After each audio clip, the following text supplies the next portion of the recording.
Hello students, इस video में हम बात करने वाले हैं स्थिर वैद्युत स्थितिज ऊर्जा के बारे में, जो कि एक अदिश राशि है। इसका उपयोग करते हुए कई सारे सवाल आसानी से सॉल्व किए जा सकते हैं।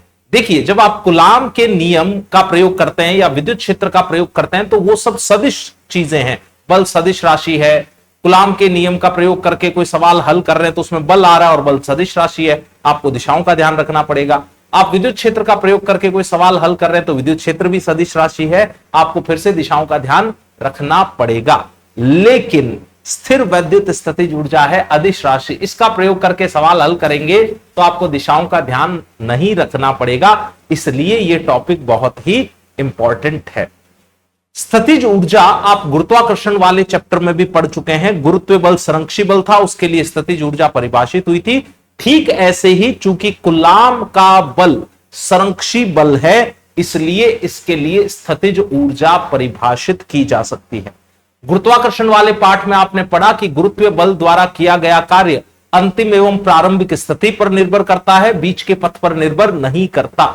यह बात कूलाम बल के लिए भी सत्य है। कूलाम बल संरक्षी बल है, अतः इसके द्वारा किया गया कार्य केवल अंतिम और प्रारंभिक स्थितियों पर निर्भर कर रहा है, बीच के पथ पर निर्भर नहीं कर रहा। ठीक है, मान लीजिए कि आपने कुछ आवेशों का निकाय बनाया, तो ये निकाय बनाने के दौरान आपने कुछ काम किया, वो काम कहां गया? वो काम उस निकाय की स्थिर वैद्युत स्थितिज ऊर्जा के रूप में संग्रहित हो गया। तो चलिए करते हैं शुरुआत स्थिर वैद्युत स्थितिज ऊर्जा की। मान लीजिए कि आपके पास कोई एक स्रोत आवेश है कैपिटल Q। ये स्रोत आवेश जो है विद्युत क्षेत्र को उत्पन्न कर रहा है। जो स्रोत आवेश है वो स्थिर है, ये कहीं चल नहीं रहा है, ये रुका हुआ है ताकि स्थिर वैद्युत क्षेत्र उत्पन्न हो। इस बिंदु आवेश Q की चर्चा चल रही है, इसके कारण विद्युत क्षेत्र की रेखाएं आप ऐसे ऐसे बना सकते हैं। अब मान लीजिए यहां पर अनंत पर कोई अन्य बिंदु आवेश Q पड़ा था प्रारंभ में। इस बिंदु आवेश Q को पकड़ के इधर लाया जा रहा है। कोई बाह्यकर्ता ये काम करेगा। अनंत पर एक बिंदु आवेश Q पड़ा था, उसको पकड़ के बाह्यकर्ता यहां कहीं विद्युत क्षेत्र में लाने का प्रयास कर रहा है। तो बाह्यकर्ता मान लो इस आवेश Q को यहां ले आया, वहां से उठाया अपन ने इस आवेश Q को और उठा के यहां ले आए। अब इस आवेश Q को लाने में बाह्यकर्ता ने जो बल लगाया वो स्वाभाविक बात है कि इस तरफ लगा होगा, और विद्युत क्षेत्र मैं मान के चल रहा हूं कि ये भी धनावेश है, ये धनावेश है, तो विद्युत क्षेत्र के कारण इस पर जो बल लगेगा, धनावेश धनावेश प्रतिकर्षित करते हैं, यानी कि विद्युत क्षेत्र वाला बल इस पर क्या ऐसे दिखाया जाए। अब डेरिवेशन करते वक्त हम एक बात का ख्याल रखते हैं कि इस आवेश को बहुत ही धीरे धीरे लाया जाता है। आप इसकी चाल नियत मानिए, इसको त्वरित नहीं करवाया जाता, क्योंकि त्वरित आवेश उत्पन्न करते हैं विद्युत चुंबकीय तरंगे, जो कि बहुत आगे के चैप्टर का भाग है। इसलिए हम ये मान के चलेंगे कि जब आप अनंत से इस आवेश को उठा के विद्युत क्षेत्र के अंदर कहीं किसी बिंदु तक लाते हैं तो आप इस आवेश को त्वरित नहीं कराते हैं, इसको धीरे धीरे आराम से लाया जाता है। अगर आवेश त्वरित नहीं हो रहा है तो यानी कि इस आवेश पर परिणामी बल है शून्य। मैं ये बात यहां लिख देता हूं। पहली बात यह है कि इस आवेश Q का त्वरण शून्य है। अगर इसका त्वरण शून्य है तो इसका मतलब इस पर परिणामी बल भी शून्य है। क्या ये बात समझ में आई? त्वरण शून्य तो F बराबर ma से हम ये लिखेंगे कि इस पर परिणामी बल भी शून्य है। अगर इस पर परिणामी बल शून्य है तो आप कहेंगे कि बाह्य बल का जो परिमाण है वही वैद्युत बल का भी परिमाण रहा होगा। इसलिए मैं ये बात लिख रहा हूं F बाह्य बराबर F वैद्युत। परिमाण की बात कर रहे हैं पर दोनों के परिमाण समान रहे होंगे। ठीक है ये बात। अब बाह्यकर्ता इस Q आवेश को उठा के वहां से यहां तक लाया था, तो क्या बाह्यकर्ता ने कोई काम किया? वो काम कहां गया? वो काम इस आवेश के लिए स्थितिज ऊर्जा के रूप में आपको प्रदर्शित होगा, मिलेगा। ये बात समझ में आई? जैसे मान लो ये पेन है, ये उठा के मैंने यहां सर पर रख दिया, तो क्या मैंने कोई काम किया? बिल्कुल किया। मेरी ऊर्जा कुछ खर्च हुई, मेरी कुछ ऊर्जा कम हुई। अब वो ऊर्जा गई कहां? क्या वो ऊर्जा इसकी स्थितिज ऊर्जा के रूप में संचित हो गई है? आई ये बात समझ में? ऐसे ही उस आवेश को यहां से यहां तक लाने में बाह्यकर्ता ने कुछ कार्य किया है, वही कार्य हमें स्थितिज ऊर्जा के रूप में मिलने वाला है। ठीक है ये बात? चलो तो अब मान लीजिए कि यहां इस स्थिर आवेश से जो दूरी है वो आपने r ले रखी है, ये वाली दूरी आपने r ले रखी है। अब जब ये बिंदु आवेश q यहां पर था, यहां से आप इसे और थोड़ा आगे ले जाते हैं, और थोड़ा आगे ले जाने का आशय यह है कि मान लो आप इस पोजीशन को बोल दो कि ये इसकी इनिशियल पोजीशन है, प्रारंभिक स्थिति है। पहले तो आप अनंत से इसको उठा के यहां तक कहीं लेके आ गए विद्युत क्षेत्र में। अब हमने इसको मान लिया प्रारंभिक स्थिति। अब इस प्रारंभिक स्थिति से हम इस आवेश को उठा के थोड़ा आगे ले जा रहे हैं, बाह्यकर्ता इस आवेश को उठा के आगे ले जा रहा है। तो मान लीजिए कि बाह्यकर्ता इस आवेश को उठा के यहां कहीं ले आया। ये अल्प दूरी है, अति अल्प दूरी है, आपको समझ में आए इसके लिए मैंने बड़ी बनाई है ये दूरी। ये इस आवेश Q की फाइनल स्थिति आ गई, इसको यहां से उठा के बाह्यकर्ता यहां ले आया। इसको मैं लिख रहा हूं, ये है फाइनल पोजीशन, अंतिम स्थिति इसकी। क्या यहां तक बात समझ में आई? अब ये जो दूरी है, ये दूरी हमने मान रखी है dr। यहां से यहां तक जहां तक हम उठा के ले गए वो दूरी हमने मान रखी है dr। dr अति अल्प दूरी है, आपको डायग्राम क्लियर दिखे इसलिए उसको बड़ा दिखाया है। ठीक है, अब हम एक काम करते हैं कि कार्य लिख लेते हैं। तो कार्य किया जाएगा वैद्युत बल द्वारा भी और कार्य किया जाएगा बाह्यकर्ता द्वारा भी। तो work done by the electric force, यानी कि वैद्युत बल द्वारा किया गया कार्य। आप जरा ध्यान दीजिए कि वैद्युत बल लग रहा है इधर और इस आवेश का विस्थापन करवा रहे हैं उल्टा, यानी कि वैद्युत बल द्वारा किया गया कार्य क्या आएगा?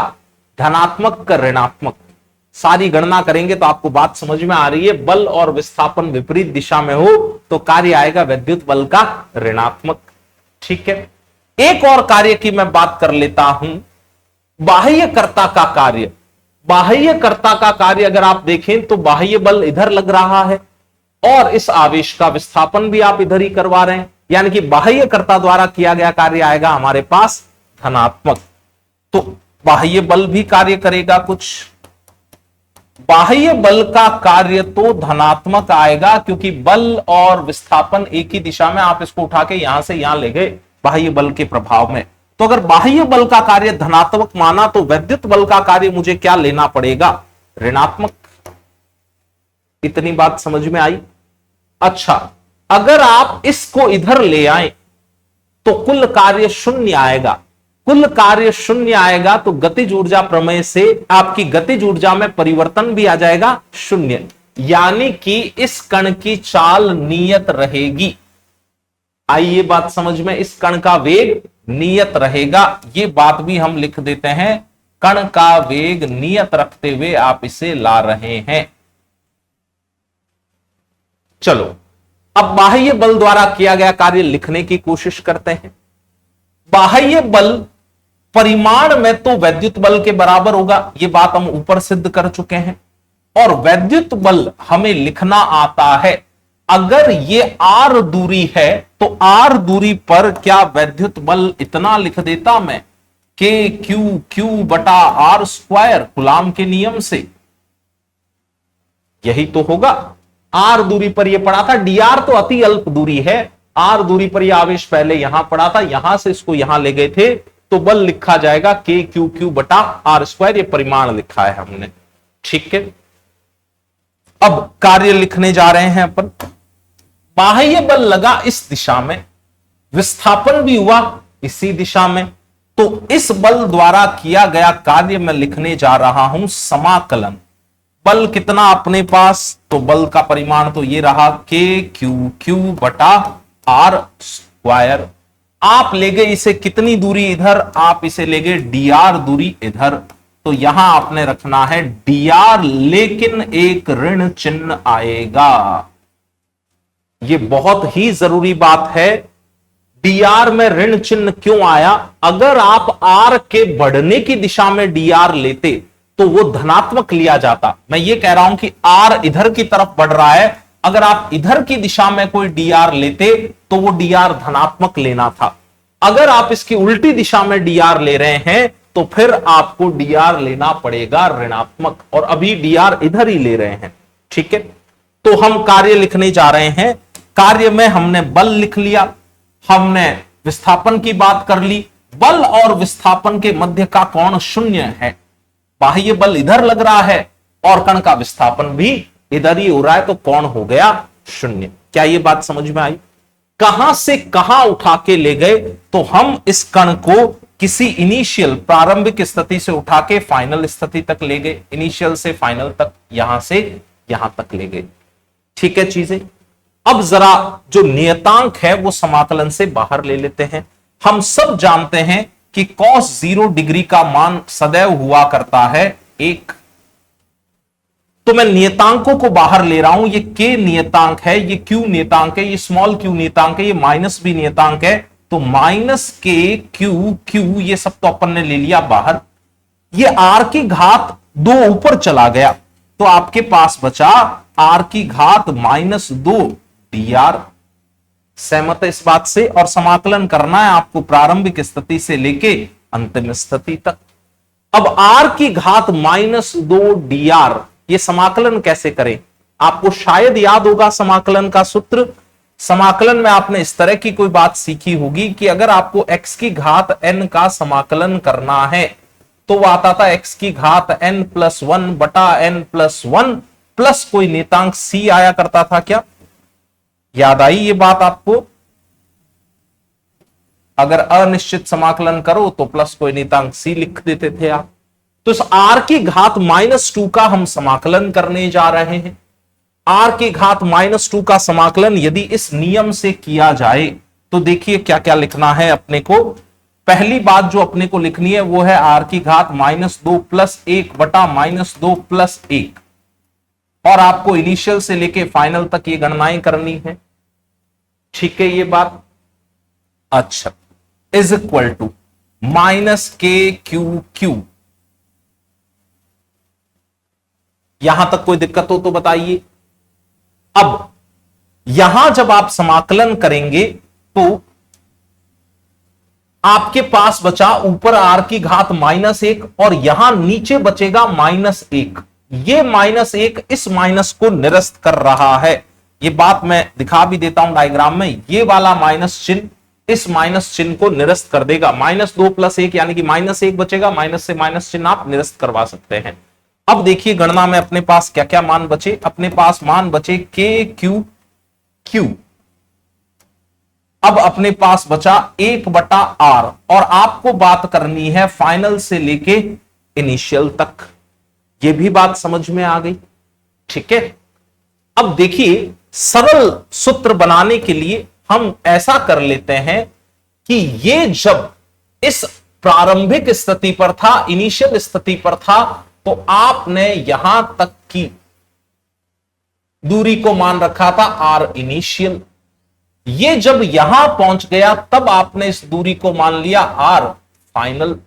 क्या ये बात समझ में आई? यानी कि इस r की जब आप लिमिट रख रहे हैं तो आप रख रहे हैं r इनिशियल से लेके r फाइनल तक। ये लिमिट रख दी आपने r इनिशियल से लेके r फाइनल तक। ये भी क्लियर हो गया आपको? ठीक है। अब इसको लिख लेते हैं।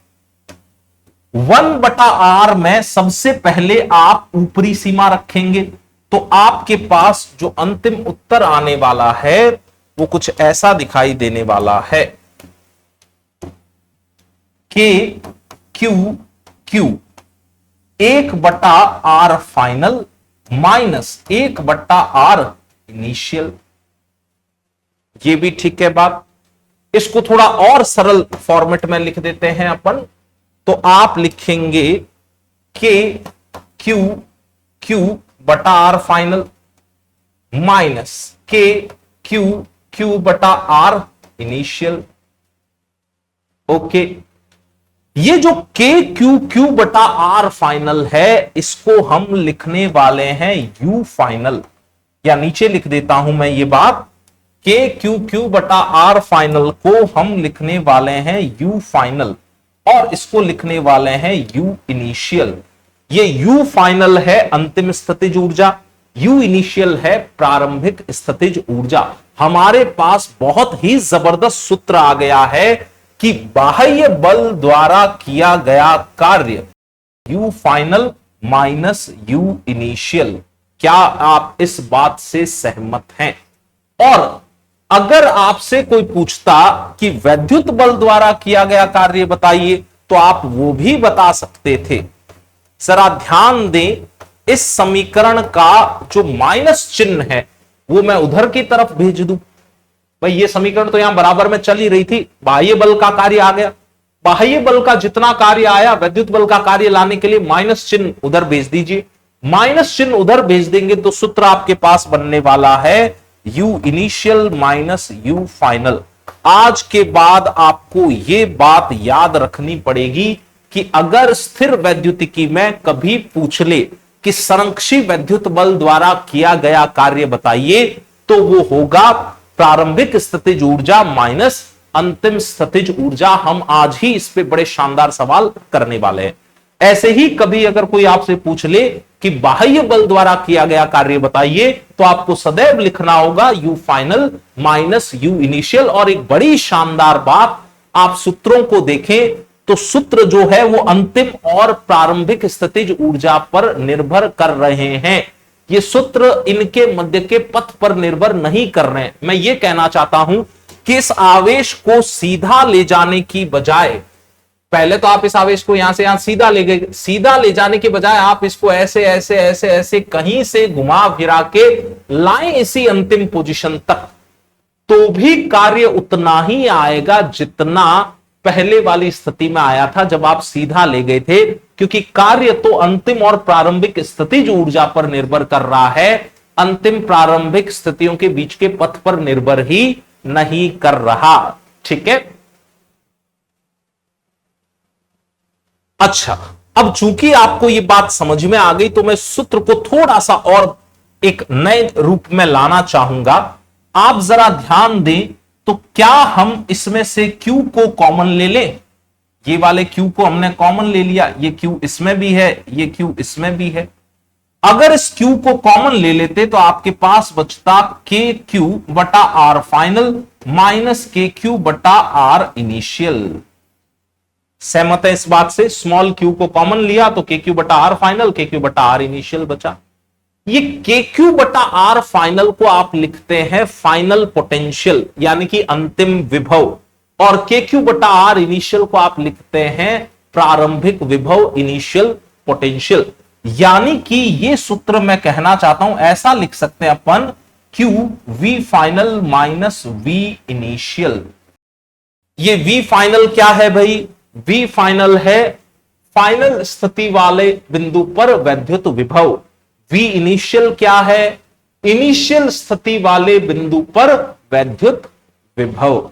ठीक है, ये जो V पहले लिख रहे थे अपन यहां पर, ये V तो वेग वाला था, इसको मैं थोड़ा सा ऐसे लिख देता हूं यहां वाले वेग को, है ना। ये V तो वेग वाला था, और ये कैपिटल जो V हमने लिखा है ये विभव को निरूपित करता है, वैद्युत विभव को। तो अगर यहां सूत्र लिखना चाहें तो हम लिखेंगे Q V initial minus V final.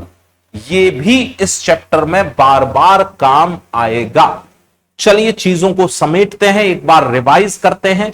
अगर एक स्थिर बिंदु आवेश ने विद्युत क्षेत्र उत्पन्न कर रखा है और अनंत से आप अन्य बिंदु आवेश स्मॉल q को उठा के धीरे धीरे यहां किसी बिंदु तक लेके आते हैं, तो उसमें बाह्यकर्ता द्वारा किया गया जो कार्य होगा, बाह्य बल द्वारा किया गया कार्य सदैव आएगा u final minus u initial. या आप लिखेंगे Q V final minus V initial. V final है अंतिम विभव अंतिम स्थिति पर वैद्युत विभव, V इनिशियल है प्रारंभिक स्थिति पर वैद्युत विभव, U फाइनल है अंतिम स्थितिज ऊर्जा निकाय की, U इनिशियल है प्रारंभिक स्थितिज ऊर्जा। ठीक ऐसे ही वैद्युत बल द्वारा किया गया जो कार्य होगा वो होगा U initial minus U final. U initial आपके लिए कहलाता है प्रारंभिक स्थितिज ऊर्जा और U फाइनल कहलाता है अंतिम स्थितिज ऊर्जा। इसका सूत्र बनेगा Q into V initial minus V final. ठीक है ये बात। दूसरी महत्वपूर्ण बात, ये कार्य पथ पर निर्भर नहीं करता है, ये अंतिम प्रारंभिक स्थितियों पर निर्भर करता है। डेरिवेशन में देखें R फाइनल R इनिशियल पर निर्भर कर रहा है, जो कार्य इधर आ रहा है वो इनके बीच के पथ पर निर्भर नहीं करता, तो आप चाहे जिस पथ से इन्हें ले जाएं। ओके, तो हमने स्थितिज ऊर्जा को डिराइव कर लिया है। अच्छा, हमने वैद्युत विभव को भी डिराइव कर लिया है। जरा ध्यान दें, इस कैपिटल Q आवेश के कारण, जैसे ये दूरी अगर R फाइनल है, मैं यहां की बात करता हूं, मैं इसको बना के भी दिखाता हूं आपको। मान लीजिए कि इस Q के कारण जब ये दूरी R फाइनल है, तो हमने विभव कितना लिखा है, इसके कारण विभव लिखा है KQ बाय R फाइनल। वैद्युत विभव की चर्चा चल रही है। जब दूरी R इनिशियल है तो हमने विभव लिखा है KQ बाय R इनिशियल। यानी कि हमें एक और बात समझ में आ गई, किसी बिंदु आवेश Q के कारण अगर आपको वैद्युत विभव लिखना हो तो वो भी अब आराम से लिखा जा सकता है। अगर मेरे पास एक आवेश Q हो जिससे दूरी R हो और कोई मुझसे पूछे कि यहां वैद्युत विभव बताइए, तो बच्चों इसका सूत्र बनेगा KQ बाय R। ठीक है ये बात। इसमें जो विभव है उसके बारे में थोड़ी और अगर अपन चर्चा करें तो ये वैद्युत विभव अदिश राशि है, इसमें कोई दिशा नहीं समाहित है, ये अदिश राशि है। अगर आप इसका SI मात्रक लिखें तो विभव का मात्रक बच्चों लिया जाता है वोल्ट, या आप लिखेंगे जूल प्रति कुलाम, वोल्ट या फिर जूल प्रति कुलाम। ठीक है, एक और बात हमें याद रखनी है कि V बराबर KQ बाय R का प्रयोग करते समय Q को उपयुक्त चिन्ह के साथ रखें। यानी कि अगर आवेश ऋणात्मक है तो फिर आपको ऋण चिन्ह रखना है उस आवेश के साथ, ताकि विभव ऋणात्मक आ जाए। आवेश धनात्मक है तो आपको धन चिन्ह का उपयोग करना है, आवेश शून्य है तो फिर शून्य रख देना है। Q को उपयुक्त चिन्ह के साथ रखें, ये बात याद रखनी है। Q को उपयुक्त चिन्ह के साथ रखना। अच्छा, ये बात आपको यहां भी ध्यान रखनी पड़ेगी। यहां जो स्मॉल q है, ये जो स्मॉल q सूत्र में इस्तेमाल हुआ है, ये जो स्मॉल q सूत्र में इस्तेमाल हुआ है, इस स्मॉल q को भी उपयुक्त चिन्ह के साथ रखें। अगर ये धनात्मक है तो धनात्मक रखना है, ऋणात्मक है तो ऋणात्मक रखना है। मुद्दे की बात इतनी है कि कैपिटल Q या स्मॉल q, इस बोर्ड पर जितने भी सूत्र लिखे गए हैं उनमें उपयुक्त चिन्हों के साथ ही रखे जाने हैं। अगर वे धनात्मक है तो धनात्मक लिखना है, अगर वे ऋणात्मक है तो हमें उसे ऋणात्मक लिखना है।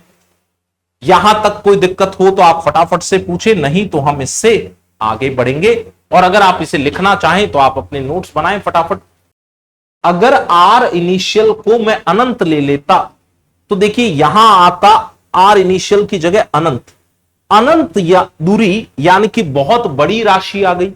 अगर ये मान बहुत बड़ा आ गया तो ये मान बहुत ही छोटा आएगा, लगभग शून्य के करीब आएगा। यानी कि अनंत पर वैद्युत विभव या स्थितिज ऊर्जा हम कितनी मान लें? शून्य मान लें। कैसे मान लें? ये KQ बाय R देखिए विभव को निरूपित करता है, या भले यहां देख लीजिए KQ बाय R विभव को निरूपित करता है। अगर ये R दूरी बढ़ा के आपने अनंत कर दी, R अगर अनंत की तरफ अग्रसर हो रहा हो तो ये V शून्य की तरफ अग्रसर होगा।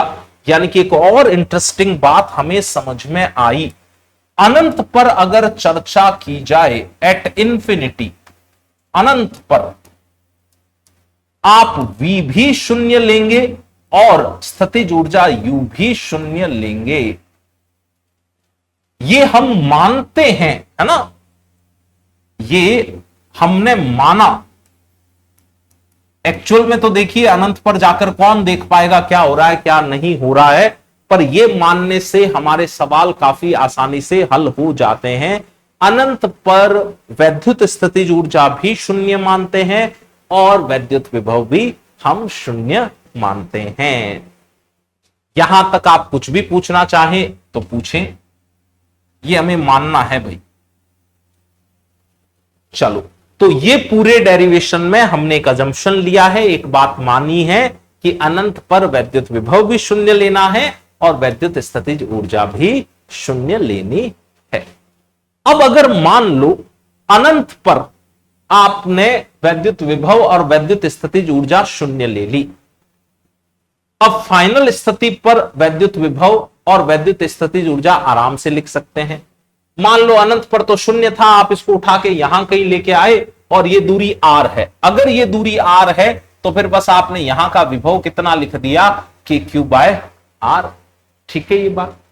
इसी तरीके से अगर मान लीजिए आपके पास द्विकण निकाय हो, द्विकण निकाय से क्या आशय है कि एक कण पर आवेश कैपिटल Q है, इससे r दूरी पर दूसरा बिंदु आवेश रखा हुआ है स्मॉल q, और किसी ने पूछा इस निकाय की स्थितिज ऊर्जा बताइए, तो इस निकाय की स्थितिज ऊर्जा आप लिखेंगे k q q बटा r। यह भी हमें याद रखना है कि Q, Q को उपयुक्त चिन्ह के साथ रखें, यानी कि वैद्युत स्थितिज ऊर्जा द्विकण निकाय की धनात्मक भी आ सकती है, ऋणात्मक भी आ सकती है और शून्य भी आ सकती है।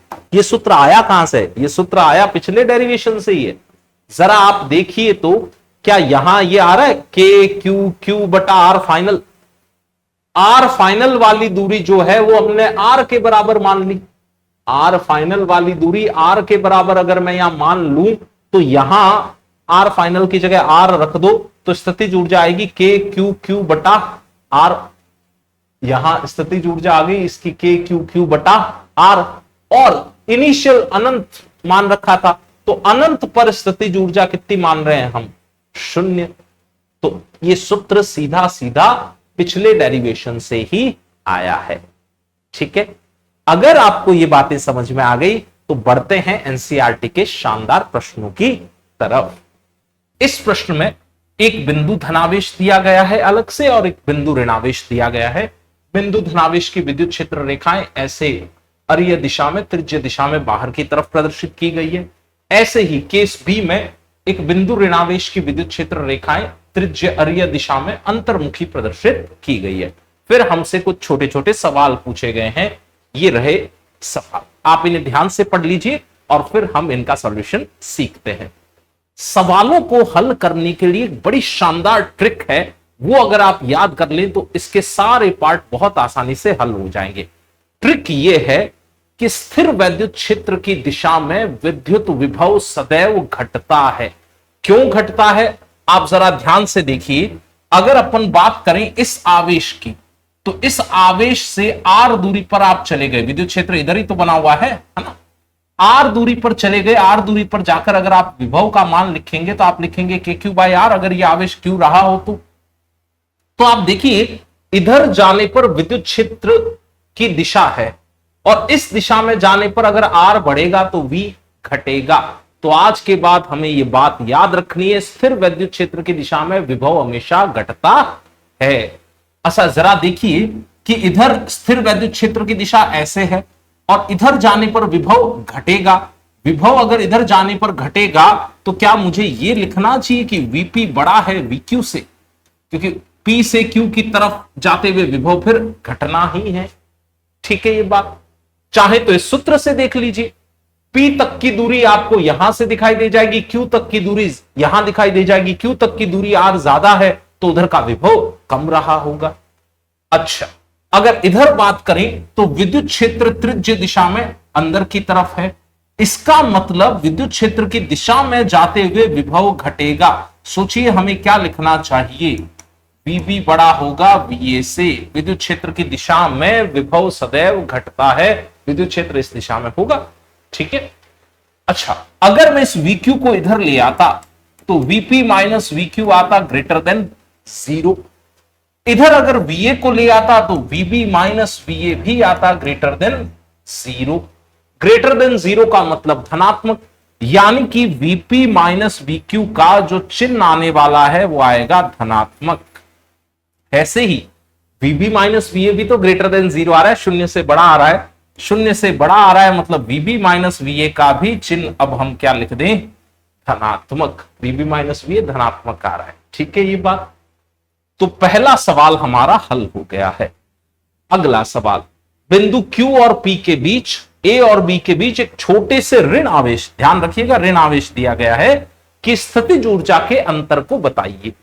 देखिए स्थितिज ऊर्जा का अंतर अगर हम लिखने जाएं तो बी पार्ट में हमें यह वाला सूत्र इस्तेमाल करना पड़ेगा, डेल्टा यू, जो कि होता है you final minus you initial. अंतर जब भी पूछा जाए स्थितिज ऊर्जा का तो आप लिखेंगे डेल्टा यू, जो कि होगा अंतिम स्थितिज ऊर्जा माइनस प्रारंभिक स्थितिज ऊर्जा। सवाल कह रहा है कि हमने तो ऋण आवेश ले रखा है, तो ऋण आवेश को क्या माइनस क्यू से इंगित कर दूं और फिर सूत्र को ऐसा लिख दूं, अंतिम विभव माइनस प्रारंभिक विभव। अब आपको Q और P के बारे में बात करनी है तो आप एक काम करें, यहां ऐसा लिख दीजिए माइनस Q, यहां लिखिए VQ माइनस VP। सहमत है इस बात से? बिंदु Q और P, तो पहले आपने Q का विभव लिख लिया, फिर आपने P का विभव लिख लिया। जरा देखिए VQ माइनस VP का चिन्ह कैसा है। अगर VP माइनस VQ धनात्मक है तो VQ माइनस VP ऋणात्मक आएगा, यानी कि यहां एक ऋण चिन्ह आएगा। एक ऋण चिन्ह मेरे पास आगे पड़ा है, ऋण चिन्ह इंटू ऋण चिन्ह, यानी कि अंतिम उत्तर इसका आ जाएगा धनात्मक। तो पहले वाले हिस्से का अगर आप उत्तर लिखने जाएं, ये वाले हिस्से का उत्तर लिखने जाएं तो ये उत्तर तो आना है भाई आपका धनात्मक। ठीक है, अब बात कर लेते हैं ए और बी वाले हिस्से की। ए और बी वाले हिस्से की चर्चा करने के लिए मैं यहां लिख देता हूं delta U is equal to, अब मैं डायरेक्ट लिख देता हूं, पहले ए दिया है तो आप सूत्र ऐसा बनाइए minus Q VA minus VB। अच्छा VA माइनस VB का चिन्ह कैसा आएगा, जरा यहां ध्यान से देखें। VB माइनस VA धनात्मक है तो VA माइनस VB ऋणात्मक आएगा, यानी कि इसके साथ एक ऋण चिन्ह आना है जब आप इसे हल करेंगे। एक ऋण चिन्ह आगे पड़ा है, माइनस इंटू माइनस क्या हो जाएगा प्लस। इसका मतलब यह है कि ए और बी के बीच जो सवाल आपसे पूछा गया था उसका भी उत्तर कितना आएगा, धनात्मक। ठीक है ये बात। अच्छा अगर आप उल्टा करते कैलकुलेशन को, यानी कि पहले आप यहां VP लेते, बाद में अगर आप यहां VQ लेते, तो आपको पता है कि आपका आंसर का चिन्ह उल्टा आ जाता। वो सवाल की लैंग्वेज से हमें बातें धीरे धीरे समझ में आ जाएगी। आइए सी पार्ट पर, बी भी हल हो चुका है। सी पार्ट कहता है Q से P तक एक छोटे धनावेश को, देखिए क्या बोला है, धन आवेश को ले जाना है Q से P तक, ये रहा Q ये रहा P, यहां एक छोटे धनावेश को ले जाने में क्षेत्र द्वारा किए गए कार्य का चिन्ह बताइए। सवाल ध्यान से पढ़ना पड़ेगा। Q से P की तरफ अगर आप एक धनावेश को ले जाएं तो क्या विस्थापन इधर है, Q से P की तरफ ले जाना था, सवाल ने बोला था। धन आवेश पर यह विद्युत क्षेत्र, विद्युत बल किस दिशा में लगा रहा होगा, तो भाई यहां अगर आप एक धनावेश को लेके जा रहे थे तो इस धन आवेश पर जो वैद्युत बल है वो वैद्युत क्षेत्र की दिशा में ही लग रहा था। एक छोटा सा धनावेश आप Q से P तक पकड़ के ले जा रहे थे, वैद्युत बल लगता है धनावेश पर सदैव वैद्युत क्षेत्र की दिशा में, या यूं देख लीजिए कि ये धनावेश इस धनावेश को प्रतिकर्षित कर रहा होगा। वैद्युत बल उधर लग रहा है, विस्थापन आप इधर करवा रहे हैं। बल और विस्थापन के मध्य का कोण 180 डिग्री होने के कारण विद्युत क्षेत्र द्वारा किया गया कार्य कितना आएगा, धनात्मक ऋणात्मक शून्य, फटाफट बोलिए। शाबाश, ये कार्य ऋणात्मक आएगा क्योंकि विस्थापन सदिश और विद्युत क्षेत्र सदिश परस्पर प्रति समांतर है, विपरीत दिशा में है। अच्छा, अगला सवाल देखते हैं। बी से ए तक एक छोटे से ऋण आवेश को, इस बार बी से ए तक आप एक ऋण आवेश को ले जा रहे हैं, माइनस क्यू आवेश को यहां से यहां विस्थापित कराना है आपको। अब ऋण आवेश पर विद्युत क्षेत्र जो बल लगाता है वो विद्युत क्षेत्र की उल्टी दिशा में लगाता है। यहां विद्युत क्षेत्र अंतर्मुखी है, यानी कि इस ऋण आवेश पर जो वैद्युत बल लग रहा होगा, क्या वो इस दिशा में लग रहा होगा? वैद्युत बल लग रहा है इधर, विस्थापन हो रहा है उसके उल्टी दिशा में, विपरीत दिशा में, तो कार्य का चिन्ह क्या आएगा? अब ये पूछ किसका कार्य रहे ये भी देखिए, बाह्य साधन का कार्य पूछा इस सवाल में। तो वैद्युत बल अगर इधर लग रहा है तो उसके विरुद्ध इस आवेश को पकड़ के ले जाने में बाह्य साधन क्या इधर कार्य कर रहा होगा? क्योंकि ये अपने आप तो जाएगा नहीं, ये ऋण आवेश इस ऋण आवेश को प्रतिकर्षित कर रहा है, तो ये अपने आप तो जाएगा नहीं। ये तय बात है कि बाह्य साधन इधर बल लगा रहा होगा इसको ले जाने के लिए। जिधर विस्थापन हो रहा है बाह्य बल भी उधर ही होना चाहिए, तभी तो ये उधर जाएगा। तो अगर बाह्य बल का कार्य पूछा है तो आपका उत्तर आएगा धनात्मक, क्योंकि बाह्य बल जिधर लग रहा है इस आवेशित कण का विस्थापन भी उधर ही हो रहा है। अगर आपसे कोई पूछता कि वैद्युत बल का कार्य का चिन्ह बताइए, तो वैद्युत बल इधर लग रहा है और विस्थापन उल्टा हो रहा है, तो फिर उत्तर आता आपका ऋणात्मक। ठीक है, ये बात, ये सवाल भी हल हो गया है।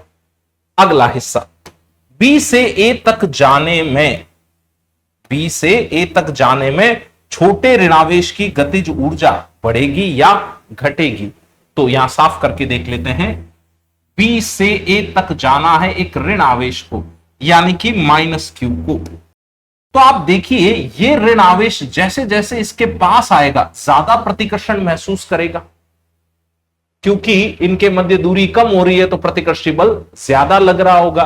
प्रतिकर्षी बल अगर ज्यादा लग रहा है तो यहां से यहां जाने में इसकी गतिज ऊर्जा घटनी ही है। क्यों घटनी है जरा ध्यान दीजिएगा। इस ऋण आवेश पर वैद्युत बल तो इधर लगेगा, आप इसको वेग इधर देना चाहते हैं, क्या वेग की उल्टी दिशा में वैद्युत बल लग रहा है? वेग की उल्टी दिशा में वैद्युत बल लग रहा है तो वो तो वेग को कम कराएगा, चाल को कम कराएगा, तो गतिज ऊर्जा को भी कम कराएगा। तो वो ऋण आवेश ज्यादा ज्यादा ज्यादा प्रतिकर्षण का अनुभव करेगा, उसकी गतिज ऊर्जा लगातार कम होती जाएगी और स्थितिज ऊर्जा बढ़ती जाएगी। ठीक है, हो गया ये सवाल भी खत्म। अच्छा, चूंकि आपको ये बातें समझ में आ गई तो मैं आपसे एक और बढ़िया सवाल पूछ ही लेता हूं। मान लीजिए कि यहां पर मैंने एक प्लस क्यू आवेश को मुक्त कर दिया, विरामावस्था से मुक्त कर दिया। अब अगर कोई आपसे पूछे कि इसकी गतिज ऊर्जा के बारे में बताइए, स्थितिज ऊर्जा के बारे में बताइए, क्या होगा? तो ध्यान दीजिएगा, आपने जैसे ही इसे मुक्त किया तो इन दोनों के बीच में प्रतिकर्षी बल ऐसे लगा, स्मॉल क्यू पर बल इधर की तरफ लगा, तो ये इधर भागता जाएगा। अब देखिए जिधर वेग है इसका, क्या उधर ही उस पर बल लग रहा है, यानी कि इसकी गतिज ऊर्जा लगातार बढ़ती जाएगी और इसकी स्थितिज ऊर्जा कम होती जाएगी, क्योंकि कुल ऊर्जा तो संरक्षित रहनी है। अच्छा, ये काम यहां करके देखें। मैं एक क्यू आवेश को यहां मुक्त कर दूं, ऐसे इस बिंदु पर क्यू आवेश को मान लो मुक्त कर दिया, धनात्मक क्यू आवेश है। अगर इसको मुक्त करके छोड़ दिया तो ये ऋण आवेश और ये धन आवेश परस्पर आकर्षित करेंगे, तो ये तेजी से इधर भागेगा, इसकी तरफ दौड़ना चाहेगा, यानी कि लगातार इसकी गतिज ऊर्जा बढ़ेगी और स्थितिज ऊर्जा कम होती जाएगी। ठीक है ये बात।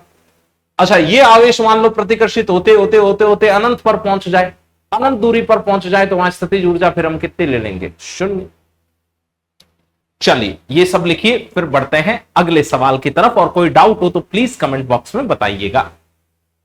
ये रहा एनसीईआरटी का अगला बेहतरीन प्रश्न।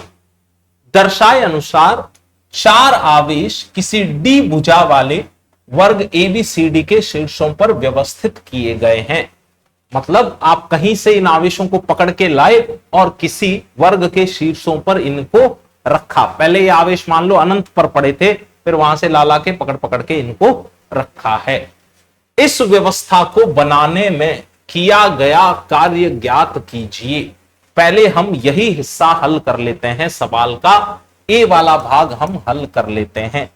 यानी कि ए वाला भाग हल करते वक्त ये वाला जो आवेश है इसका कहीं कोई उपयोगी नहीं है, तो एक बार के लिए मैं इसको फोटो से गायब कर देता हूं। और बी वाला भाग अभी हम हल तो कर नहीं रहे हैं, तो बी वाले भाग को भी एक बार मैं गायब कर देता हूं ताकि आपको चीजें आसानी से अच्छे से समझ में आ जाए। ये बी वाला भाग अभी नहीं हल करेंगे अपन, एक बार केवल ए वाले भाग पे ही काम करेंगे। ठीक है, चलो अब कैलकुलेशन सीखते हैं इसकी। आपने जब इसको बनाया इस निकाय को, तो क्या आपने इन आवेशों को उठा के लाने में कोई कार्य किया? बताओ वो कार्य कहां गया? हां, वही कार्य इस निकाय की स्थितिज ऊर्जा के रूप में संचित हुआ है। जैसे आप अभी जिस रूम में बैठे हैं, वो रूम किसी कारीगर ने, किसी मिस्त्री ने, किसी मजदूर ने, किसी इंजीनियर ने मेहनत करके बनाया। अब जब रूम बन रहा था तो उन लोगों ने अपनी मेहनत तो की ना, उनकी ऊर्जा खर्च हुई। वही ऊर्जा इस रूम की स्थितिज ऊर्जा के रूप में संग्रहित है। किसी ईंट को हल्का सा आप उसकी जगह से धक्का दे दें तो सारी स्थितिज ऊर्जा गतिज ऊर्जा में कन्वर्ट होती हुई दिखाई देती है। वो ईंट नीचे गिरती है और उसकी चाल बढ़ती जाती है, स्थितिज ऊर्जा उसकी कम होती जा रही है, गतिज ऊर्जा बढ़ती जा रही है। ईंट को कभी किसी मजदूर ने उठा के ऊपर रखा था, उस दौरान उस मजदूर ने काम किया था, मजदूर की बॉडी की एनर्जी तो खर्च हुई और वो इस ईंट की स्थितिज ऊर्जा के रूप में संचित हो गई। ऐसे ही इन आवेशों को जब आप अनंत से उठा के लाके रखते हैं तो आपकी एनर्जी खर्च होती है। इसको उठा के लेके आए तो भी आपकी एनर्जी खर्च हुई। ये सारी एनर्जी ही इस निकाय की स्थितिज ऊर्जा के रूप में संचित हो जाती है। अब इसको हल करने की ट्रिक देखिए। अभी हमने पेज नंबर 2 पर एक बात सीखी थी कि अगर आपके पास दो आवेशों का निकाय हो तो इसकी स्थितिज ऊर्जा होती है के क्यू क्यू बटा आर। तो इस सवाल में आप ये ढूंढें कि दो दो आवेशों के कितने निकाय संभव हैं। मैं ये कहना चाह रहा हूं भाई, क्या ये एक निकाय बन सकता है दो आवेशों को लेके? ऐसे ही क्या ये एक निकाय बन सकता है दो आवेशों को लेके? अलग अलग रंग से बना लेते हैं, अपने पास तो इस बोर्ड पर साधन है। क्या ये एक निकाय बन सकता है दो आवेशों को लेके? क्योंकि दो आवेशों के निकाय की स्थितिज ऊर्जा मुझे सूत्र पता है। एक और सोचिए तो निकाय दो आवेशों को मिला के, हां आपको समझ में आ रहा है, ये वाला बन सकता है। शाबाश। अरे बच्चों, कोई और द्विकण निकाय संभव है क्या आवेशों को मिला के? इसमें अभी कुछ और बचा हुआ हो, आपको लग रहा हो तो मुझे बताइए फटाफट कमेंट बॉक्स में। शाबाश, और भी बचे हुए हैं। बिल्कुल सही बात है। कैसे बचे हुए हैं? क्या इन दोनों को मिला के भी एक निकाय बना सकते हैं अपन? अच्छा, कोई और भी बचा हुआ दिख रहा है क्या अब आपको? हाँ हाँ, बोलिए बोलिए बोलिए। हाँ ठीक बात है, बिल्कुल सही बात है। ये वाला, ये बचा, ये कलर तो उससे मिलता जुलता है। चलो दूसरा कलर लेते हैं, दूसरा रंग ले लेते हैं। यहां से कोई रंग ले लेते हैं, ये ले लेते हैं। दिखेगा क्या ये कलर आपकी स्क्रीन पर, मोबाइल पर दिख रहा है? चलो जैसा भी दिख रहा होगा, है ना। तो मुझे ये बताइए कि दो दो आवेशों के कुल कितने निकाय बने?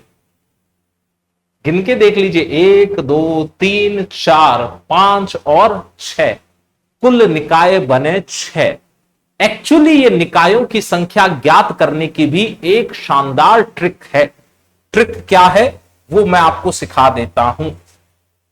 अगर आपको निकायों की संख्या चाहिए कि द्विकण निकाय कितने बनेंगे, तो उसकी ट्रिक है n इंटू n-1/2, जहां n है आवेशों की संख्या, बिंदु आवेशों की संख्या।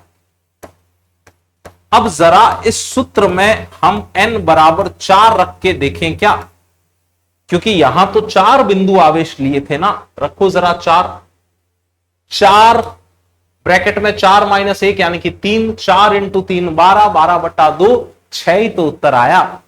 तो सवालों में ये ट्रिक आपकी मदद कर सकती है, आपको तुरंत पता चल जाएगा कि कितने निकाय बनाने हैं। जैसे मान लो मैं आपसे पूछता कि ऐसा कोई निकाय है, यहां पर एक Q आवेश है, यहां पर एक Q आवेश है, यहां पर एक Q आवेश है, इसमें स्थितिज ऊर्जा लिखने के लिए आप कितने निकाय मानेंगे दो दो आवेशों के?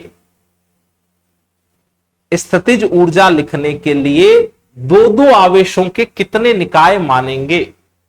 ये जो निकायों की संख्या आई है ना, वो हमने द्विआवेशी, दो आवेशों वाला निकाय, द्विआवेशी निकायों की संख्या ज्ञात की है। शाबाश, सूत्र से भी पता चल रहा है। n की जगह 3 रख दिया, 3 माइनस 1 2, 2 से 2 गया तो उत्तर बचा 3। और फोटो से भी पता चल रहा है, एक ये निकाय बनेगा द्विआवेशी, एक ये, तो टोटल 3 ही निकाय बने ना। चलो अब हम ए पार्ट को हल करना शुरू करते हैं। लोगों ने जितना भी कार्य किया, बाह्यकर्ता ने जितना भी कार्य किया इस व्यवस्था को बनाने में, हमें तो उसका सूत्र पता है पहले से। हम जानते हैं कि बाह्यकर्ता या बाह्य साधन द्वारा किया गया कार्य बराबर U final minus U initial हुआ करता है। प्रारंभ में तो आवेश अनंत पर पड़े थे, अनंत पर स्थितिज ऊर्जा हम कितनी मान लेते हैं? 0। तो ये पद तो गायब हो गया, यानी कि आपका उत्तर आएगा केवल आपको अंतिम स्थितिज ऊर्जा लिख देनी है। अब वो मैं लिखने जा रहा हूं, बोर्ड पर ध्यान दीजिएगा। सबसे पहले मैं इसकी बात कर रहा हूं, इस निकाय की। इसकी स्थितिज ऊर्जा कितनी लिखूं बोलो? आपको दिख ही रहा होगा कि इसकी स्थितिज ऊर्जा आने वाली है कि इस क्यूब को चिन्ह के साथ रखा, उस क्यूब को भी चिन्ह के साथ रखा, और दूरी कितनी है? d। क्या आपको इस निकाय की स्थितिज ऊर्जा समझ में आई? वर्ग है ना, तो वर्ग में ये भुजा की लंबाई भी तो d है, k q माइनस q बटा d। आवेशों को उपयुक्त चिन्ह के साथ रखना होता है, ठीक है। चलो अगर ये समझ में आया तो जरा ये वाला निकाय देखें। तो अब इस निकाय की स्थितिज ऊर्जा कितनी लिखूं भाई? k plus Q minus Q बटा d। अरे तो उतनी आ गई जितनी पिछले की आई थी, है ना। एक बार के लिए याद रखना, इसकी उतनी स्थितिज ऊर्जा आ रही है जितनी पिछले की आ रही थी। मैं इस निकाय की बात करूं तो इसकी ये भी तो वही आ रही है, k capital Q minus Q बटा d। ऐसे ही इसकी भी स्थितिज ऊर्जा वही आ रही है, k capital Q minus Q बटा d। यानी कि सीधा ही इंटू 4 कर दूं क्या? इसकी, इस निकाय की, इस द्विकर्ण निकाय की, इसकी, इन चारों निकायों की जो वैद्युत स्थितिज ऊर्जा आ रही है वो तो समान ही आ रही है, तो एक की लिख के सीधा इंटू 4 कर दिया। अब जरा ये वाला निकाय देखते हैं। आपको पाइथागोरस प्रमेय से शायद ये दूरी याद होगी। पाइथागोरस प्रमेय लगाने पर विकर्ण की ये जो लंबाई आती है, क्या वो √2d आया करती थी? पाइथागोरस लगा के देख लो भाई, आप अगर नहीं समझ में आ रहा। मान लो ये भुजा अज्ञात है, अज्ञात भुजा का वर्ग बराबर d² प्लस d², फिर दोनों तरफ वर्गमूल ले लेना तो ये उत्तर मिल जाएगा। अच्छा, अब हम तो स्थितिज ऊर्जा लिखने जा रहे हैं आगे। अगर हम स्थितिज ऊर्जा लिखने जाएं तो हम लिखेंगे कि इस आवेश का मान है भाई -q, इस वाले आवेश का भी मान है -q, और आवेशों के मध्य जो सीधी दूरी है क्या वो √2d है? पाइथागोरस प्रमेय से ये दूरी √2d आएगी। यहां आप देख ही रहे हैं कि समकोण बन रहा है यहां पर, तो पाइथागोरस प्रमेय आराम से लगाई जा सकती है और ये दूरी आप निकाल सकते थे। चलो अब एक आखिरी द्विआवेश वाला निकाय बचा, ये वाला। इसकी भी स्थितिज ऊर्जा लिख देता हूं। तो बच्चों इसकी स्थितिज ऊर्जा आएगी k q बटा √2d, k q बटा √2d। ये आ गया पहले भाग का उत्तर। इसमें हमने एक शानदार ट्रिक सीखी। अगर हमारे पास आवेशों की संख्या स्मॉल n हो तो दो दो आवेशों के उसमें कितने निकाय बन सकते हैं वो इस सूत्र से ज्ञात कर सकते हैं, n(n-1/2)। यहां तक कोई भी डाउट है तो पूछिए, आप इसे लिखिए, फिर हम बोर्ड को क्लीन करके बी वाला पार्ट देखेंगे। बी वाला पार्ट यह कहता है कि कोई Q0 आवेश को आप वर्ग के केंद्र पर लेके आए और ये चारों आवेश तो यहां दृढ़ रहते हैं, ये कहीं चलते नहीं है, ये यहां स्थिर हैं चारों आवेश। तो ऐसा करने के लिए कितना अतिरिक्त कार्य करना पड़ता है भाई? Q0 को अनंत से पकड़ के लाओगे तो आपको कुछ कार्य करना पड़ेगा, यानी कि सवाल बाह्यकर्ता द्वारा किया गया कार्य पूछ रहा है। अरे बच्चों, बाह्यकर्ता के कार्य का सूत्र बताइए तो मुझे फटाफट क्या लिखते हैं?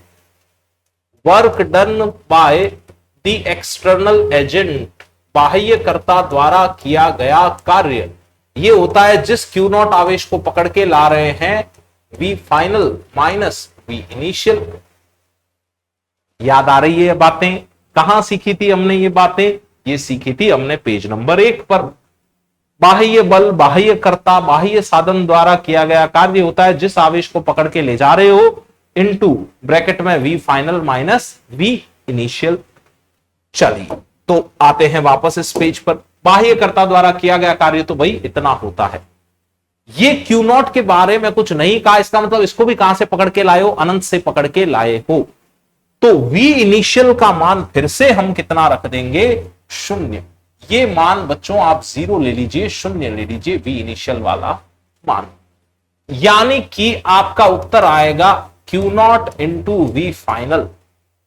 और V फाइनल मतलब यहां वाले बिंदु का विभव ज्ञात करना है, क्योंकि इस Q0 के लिए यही फाइनल पोजीशन है।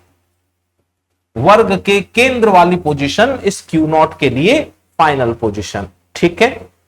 अब यहां का विभव हमें ज्ञात करना है, V फाइनल हमें ज्ञात करना है। यहां जो विभव है वो V फाइनल है। अब विभव अगर आपको अलग अलग आवेशों के कारण लिखना हो तो इसमें अध्यारोपण का सिद्धांत कार्य करता है, यानी कि अगर आपको 50 आवेशों के कारण विभव लिखना हो तो अलग अलग सारे आवेशों के कारण उस बिंदु पर विभव लिख दीजिए और उसका बीजगणितीय योग कर लीजिए। जैसे मैं क्या कहना चाहता हूं, मान लीजिए कि ये दूरी हमें पता है d/√2 है, ऐसे ही हमें ये वाली दूरी भी पता है d/√2 है, ये दूरी भी पता है d/√2 है। वर्ग के लिए ये दूरी लिखना बड़ा आसान है। हम इस -q के कारण यहां विभव लिखें तो आएगा k-q बटा ये दूरी। इसके कारण विभव लिखें तो k+q बटा ये दूरी। एक विभव माइनस के कारण, एक विभव प्लस आवेश के कारण, तो वो तो निरस्त कर जाएगा ना। मैं ये कहना चाहता हूं, आप इसके कारण विभव लिखते तो आप लिखते k-q बटा d/√2। सहमत है? इसके कारण विभव लिखते तो आप लिखते k+q बटा d/√2। इससे भी सहमत है? अब इस -q के कारण विभव लिखते तो दूरी तो वही है, यानी कि यहां 2 की गुणा की जा सकती है। और इस +q के कारण लिखते तो विभव तो वही आएगा k+q बटा d/√2, यानी कि इस पूरे पद को मैं किससे गुणा कर दूं? 2 से। इस पूरे पद को 2 से गुणा कर दूं तो भाई देखिए, धन आवेश के कारण 2 बार विभव आया, एक बार इस धन आवेश के कारण, एक बार उस धन आवेश के कारण। ऋण आवेश के कारण 2 बार विभव आया, एक बार इसके कारण और एक बार इसके कारण। तो ये बात समझ में आ गई। अब जरा इसको ध्यान दें तो ये तो निरस्त हो रहा है ना, जितना ऋण आवेश के कारण विभव आ रहा है उतना ही विभव तो धन आवेश के कारण भी आ रहा है, यानी कि V फाइनल तो आपका 0 आ गया। V फाइनल 0 आ गया तो आपको मजा ही आ गया। V फाइनल 0 हो गया तो आपका उत्तर आ गया 0। आर्यभट्ट। अगर केंद्र पर विभव 0 है तो फिर कार्य भी 0 है। हालांकि इसमें भी एक बड़ी सुंदर ट्रिक छुपी हुई है। अगर आप ध्यान से देखें तो कोई भी समझदार बच्चा ये नोटिस कर सकता है कि ये दूरियां तो समान है वर्ग के कोनों से वर्ग के केंद्र तक। तो जब आप विभव लिखने जाएंगे KQ बटा दूरी करेंगे तो K हर पद में आएगा और वो दूरी भी हर पद में आएगी, यानी कि अलग अलग मान तो केवल Q के लिखने। और Q को भी अगर आप ध्यान से देखें तो सारे Q का जोड़ क्या 0 आ रहा है? अगर सारे Q का जोड़ शून्य आ रहा है तो विभव भी शून्य आएगा। मैं ये बात लिख के समझाता हूं। अगर आप केंद्र पर विभव लिखते तो आप लिखते सिग्मा के क्यू बाय ये दूरी जो भी है डी बाय रूट टू। इसमें k और d बाय रूट टू तो नियत है, तो k और d बाय रूट टू तो आप बाहर निकाल दो। अब आपके पास बचा सिग्मा क्यू। यही काम करते, सबके कारण विभव लिखते। सिग्मा क्यू अगर आप करने जाते तो दिस दिस दिस दिस आवेशों को जोड़ते तो कुल आवेश कितना आता? 0। कुल आवेश 0 आता तो विभव कितना आ जाता? 0। जैसे मैं आपको एक छोटा सा सवाल देके ये बात पूछता हूं। मान लीजिए कि यहां आवेश Q है, यहां आवेश -2Q है, यहां आवेश Q है और ये एक समबाहु त्रिभुज है। अब मैंने पूछा कि इसके केंद्रक पर विभव बताइए कितना आएगा। तो केंद्रक तो हर कोने से बराबर दूरी पर है ना। केंद्रक अगर हर कोने से बराबर दूरी पर है तो विभव लिखने में तो फिर ये सूत्र का प्रयोग कर सकते हैं। पहले तो सिग्मा क्यू चेक करो। सिग्मा क्यू चेक करोगे तो प्लस का 2Q और माइनस का 2Q नेट कितना आ गया? 0। यानी कि केंद्र पर विभव शून्य आना है। क्या मेरी बात आपको समझ में आई? अच्छा, मान लो चूंकि आपको बात समझ में आई तो मैं एक और सवाल पूछता हूं। हमारे पास एक सम षटभुज है, उस पर मैंने ऐसे एकांतर आवेश रख रखे हैं, मतलब plus Q minus Q plus Q minus Q plus Q और माइनस क्यू। अब बताओ इस षटभुज के केंद्र पर वैद्युत विभव कितना है? हां, षटभुज के केंद्र से और शीर्ष तक की दूरी अगर आप निकालें वो तो हर केस में बराबर ही आएगी ना। तो यानी कि सूत्र ऐसा कुछ बनेगा, ये दूरी का मान यहां बदल जाएगा। अब सिग्मा क्यू चेक करो तो शून्य आ रहा है। सिग्मा क्यू शून्य आ रहा है तो फिर केंद्र पर विभव कितना आ गया? शून्य। ठीक है, मैं उम्मीद करता हूं कि आपको ये बात आराम से समझ में आ गई होगी। तो बच्चों इसमें कार्य का मान आ जाएगा शून्य। ये लिखिए, फिर करते हैं एक और शानदार सवाल। और कोई डाउट हो तो प्लीज मुझे कमेंट बॉक्स में बताइए। भाई हमारे पास दो बिंदु आवेश है, एक है 7 माइक्रोकुलाम का और एक है -2 माइक्रोकुलाम का, जो कि क्रमशः इन निर्देशांकों पर रखे गए हैं। इस निकाय के लिए कहीं कोई बाह्य विद्युत क्षेत्र नहीं आरोपित किया गया है और हमें निकाय की स्थिर वैद्युत स्थितिज ऊर्जा ज्ञात करनी है। तो एक डायग्राम बना लेते हैं जिससे चीजें आसानी से समझ में आएगी। मान लीजिए कि ये x बराबर 0 है, तो एक तो मूल बिंदु से 9 सेंटीमीटर दूर जाना है x अक्ष पर। y निर्देशांक 0 है, z निर्देशांक 0 है, इधर आप x अक्ष मान रहे हैं। तो 9 सेंटीमीटर दूर मान लीजिए आप इधर आ गए। यहां पर एक बिंदु आवेश रखा गया है। 9 सेंटीमीटर दूरी पर जो बिंदु आवेश रखा गया है वो हमारे पास है -2 माइक्रोकुलाम। अच्छा, अब इससे आगे बढ़ते हैं। एक बिंदु आवेश यहां भी रखा गया है, यानी कि 9 सेंटीमीटर इधर। देखिए तो जरा, ये नेगेटिव में दे रखा है ना x निर्देशांक, y और z तो 0 है। इधर जो बिंदु आवेश रखा गया है उसका परिमाण है 7 माइक्रोकुलाम। अब आपसे पूछा कि इसकी स्थिर वैद्युत स्थितिज ऊर्जा बताओ। कौन सा सूत्र इस्तेमाल करेंगे? पेज नंबर 2 वाला। जब हमें दो आवेश दे रखे हो जिनके मध्य की दूरी ज्ञात हो तो इस सूत्र से स्थिर वैद्युत स्थितिज ऊर्जा आराम से निकाल सकते हैं। तो चलिए करते हैं इसका प्रयोग। स्थिर वैद्युत स्थितिज ऊर्जा हम इस निकाय के लिखने जा रहे हैं। ए वाला पार्ट हम यहां हल कर रहे हैं। U बराबर आप लिखेंगे K Q1 Q2 बटा R। मान लीजिए आप इसको Q1 आवेश नाम दे दें, मान लीजिए आप इसको Q2 आवेश नाम दे दें, मान लीजिए आप इनके मध्य की दूरी R बराबर 18 सेंटीमीटर लिख दें। 18 सेंटीमीटर को आप लिख सकते हैं 18 × 10 की घात -2 मीटर। ठीक, K का मान कितना रखा जाए? K का मान रखा जाएगा भाई 9 × 10 की घात 9। Q1 का मान रख देते हैं 7 × 10 की घात -6। Q2 का मान रख देते हैं -2 × 10 की घात -6, क्योंकि इस सूत्र में आवेशों को उपयुक्त चिन्ह के साथ रखा जाता है। बटा R की जगह क्या रख दें आप? 18 × 10 की घात -2। अब देख लेते हैं क्या क्या हल हो सकता है इसमें से। कुछ कुछ चीजें निरस्त कर सकते हैं, कुछ हल हो जाएगा। 9 और 18, 9 और 18 मतलब यहां क्या बचा अपने पास 2। ये वाले 2 को क्या इस वाले 2 से निरस्त करा दें तो ये तो मामला गया। अब 10 की घात जो है वो मैनेज कर लेते हैं। 10 की घात यहां -2 है और यहां -6, तो क्या इधर -4 घात लिख दूं। अब देखें तो हमारे पास जो मान बच रहा है वो है 7। एक तो ये बच रहा है संख्या ये वाली। 10 की घात मैनेज कर लें तो 10 की घात -10 और 10 की घात 9। भाई 6 और 4 ऋणात्मक वाली जुड़ के 10 की घात -10 और 10 की घात 9 धनात्मक, तो 10 की घात बची कितनी भाई 7 × 10 की घात -1। और स्थितिज ऊर्जा, ऊर्जा तो जूल में लिखी जाती है ना, अगर इसको लिखना चाहें तो क्या 0.7 जूल भी लिख सकते हैं। आ गया मान। तो निकाय की स्थिर वैद्युत स्थितिज ऊर्जा हो गई 0.7 जूल। अब आते हैं इसके बी वाले भाग पर। बी वाला जो भाग है वो ये पूछ रहा है कि इन दोनों आवेशों को यहां से उठा के अनंत पर भेजना है, उसके लिए कितने कार्य की आवश्यकता होगी। उसके लिए न्यूनतम कार्य आपको करना पड़ेगा माइनस का 0.7 जूल। कैसे? निकाय की खुद की स्थितिज ऊर्जा है 0.7 जूल, और अगर -0.7 जूल कार्य आपने इस पे किया, यानी कि निकाय की कुल ऊर्जा शून्य करवा दी। कुल ऊर्जा शून्य किस स्थिति पर होती थी याद करें।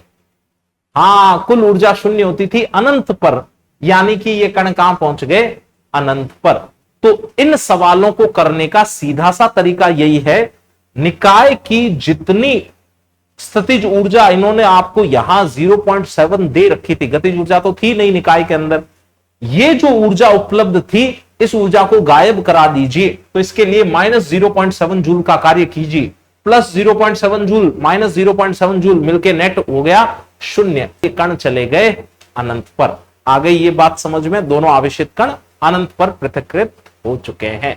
मैं उम्मीद करता हूं आपको ये वीडियो समझ में आया होगा। अगर कोई डाउट है तो प्लीज कमेंट बॉक्स में पूछिएगा, मैं रिप्लाई करूंगा। अगर वीडियो अच्छा लगा है तो प्लीज इसे लाइक कीजिएगा, इसे अपने दोस्तों तक शेयर कीजिएगा, और आपको जो बातें अच्छी लगी है वो मुझे कमेंट बॉक्स में बताइएगा, और कुछ बुरा लगा है तो भी बताइएगा, मैं उसे सुधारने का प्रयास पूरा करूंगा।